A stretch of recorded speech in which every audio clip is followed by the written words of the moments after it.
Hey, what's good, everybody? It's your boy Matthew Maley from MatthewMaley.com. Wanted to do a quick poker review here. A lot of you guys know I've been trying to branch out into my games that I'm confident in and getting good at, and to just kind of vary my play. And I really enjoy other games. I've always liked Omaha, but I just started trying to learn Omaha 8 or better. I won't even front 8 or better games have always been really difficult for me. So wanted to start getting into it more. Went and reread the Omaha 8 or better chapter on Super System, and finally was able to enter my first tournament. Just a little home game, so it wasn't anything crazy serious at the casino or anything. But finally did actually had a decent time, played pretty well, and just wanted to go over a couple big hands to kind of give you guys how I played and let you guys critique it.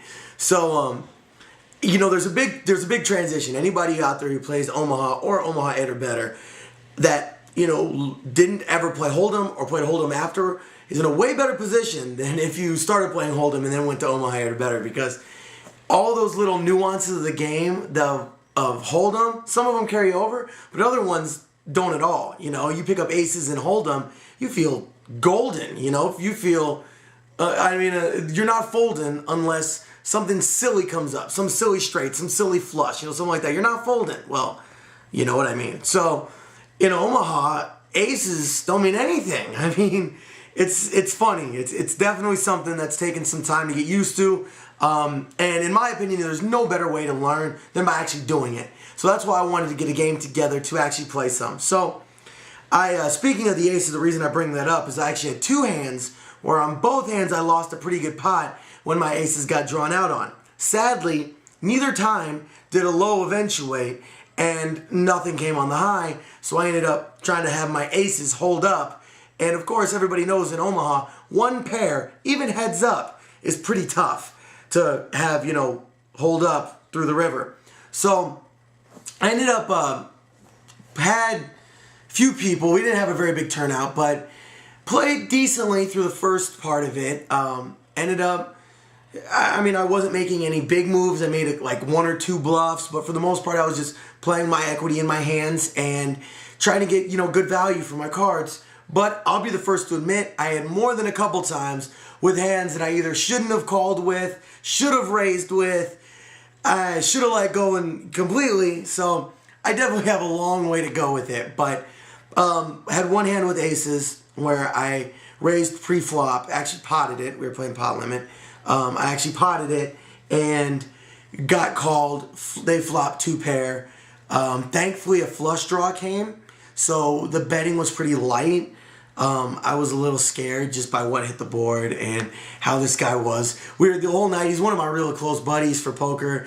Well, in general, but especially in poker. He's a really smart poker guy. So we were kind of talking about each other's tells and, little stuff. So it was actually kind of fun, when I would specifically do something to see if he would catch it, to see if he would pick up on it and try to call me out when I'd actually done the opposite, so it was fun. But he knocked me out with two different hands with aces. So my stack was actually really low. At this point, blinds were 200, 400. Didn't do an ante. And I was pretty low. But picked up not a great hand, but I picked up pocket fours with the ace-3 suited of spades, and was against pocket kings with the ace-3 suited of diamonds. So I was way behind when, pre-flop, but I didn't realize that. I felt I was good. So I actually was a big blind on that hand, and so the guy that was playing, next to me, he potted it, so I ended up calling. Flop was beautiful for me. Flop came up 8-4-7. So, I flopped the nut low, obviously. Plus, I hit middle set or bottom set. So, I'm feeling pretty decent with, with where I'm at. Turn card comes a deuce. So now I'm really golden. And, not like I was getting any better. And then river card hits a jack. So, ended up on the flop, I bet into him. He raised, I called. Turn card, I went all in. He called, so I doubled up. Actually, I'm sorry. I ended up 3/4ing the pot because he also obviously had the ace tray. So we chopped the bottom for the low, and I took the top. So I ended up 3/4ing. So it was a good hand for me. I actually pulled off a pretty solid bluff as well. I had a feeling that he didn't have anything on the turn and on the river.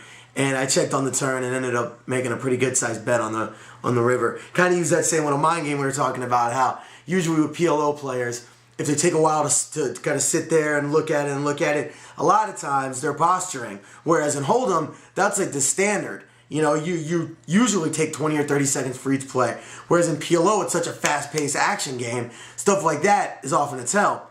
So I ended up using that kind of my advantage. And then I grinded him down a little bit. Got him to what ended up being the final hand. I had just under 14,000 of chips, and he had just over 6,000, I believe. So I ended up picking up King, 3-7 with 3 hearts.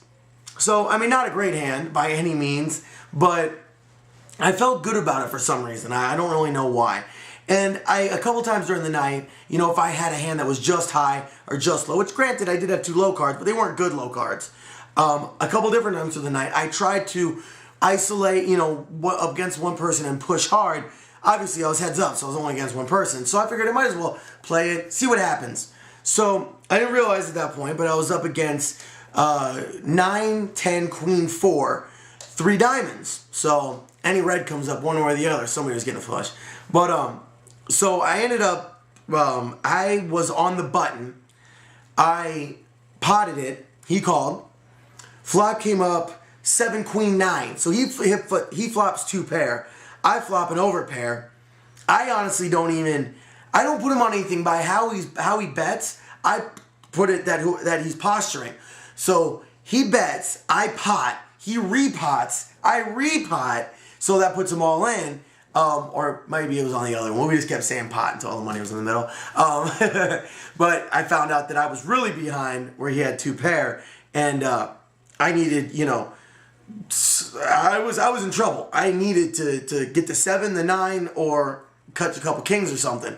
So, in an absolute stroke of brilliance, the poker gods must have been smiling on me. I wish they would have been doing it in a World Series event, not just a little, you know, cheap home game. But ridiculous. I had the 2 red kings, turn and river. The 2 black kings. It was nuts. It was absolutely nuts. So I ended up taking it down in spectacular fashion.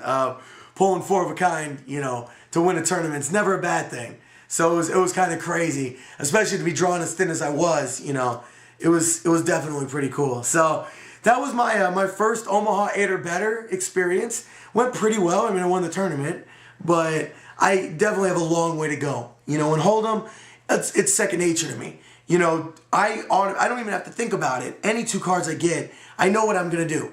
Depending on where my placement is, depending on my chip stack, depending on the people around me, depending on the action, you know, in front of me. I know exactly what I'm going to do. I mean, of course, sometimes you'll get those marginal hands that you have to rack your brain a little bit, or the raise, re-raise, call, and you're sitting there with pocket jacks or an ace king. You know, there's those type of hands that do give you a little bit of confusion. But for the most part, it's second nature. Whereas with Omaha and Omaha 8 or better, it's going to take me a while. There's still a lot of hands that I look at it and I really, honestly, do not know what to do. You know, I know the hands that are the lock hands to start with, the ace 2 3 king double suited, the, you know, ace 2 3 4, you know, the double suited. Like, I know there's a lot of, you know, the good hands, the ace 3 whatever, but I don't know those marginal hands. Those hands that when you're, oh, hey, I'm 5-handed, I can play this, or oh, I'm, you know, heads up, so let's play this. So I did make a bunch of mistakes in terms of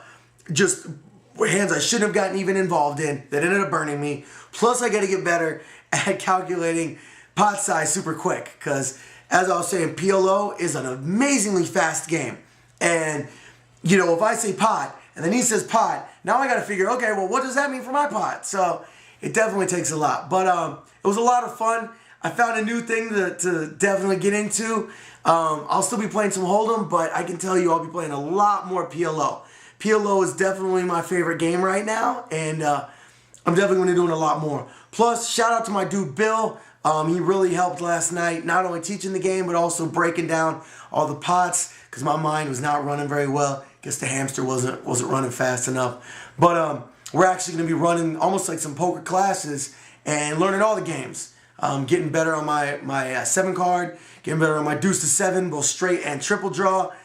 Finally gonna bust out some Raz because I don't know how to play Raz at all, but it's gonna be fun. So shout out to him, and definitely keep tuned to MatthewMailey.com and to my YouTube channel, because I'm gonna be putting up a lot more videos going forward. And if you have some interest in learning games of poker, hit me up. If you're in the Phoenix area, we'd love to have you. I got a poker room in my house. I got plenty of people that are trying to learn new games, so love to have you if you're interested in it. So anyway, thanks again everybody for checking out my videos. Matthew Mailey for MatthewMailey.com. Once again, it's a wrap up of my Omaha 8 or better first experience. And check out the website, check out the YouTube, check out the Twitter, check out the Facebook. I'm out. Peace, y'all.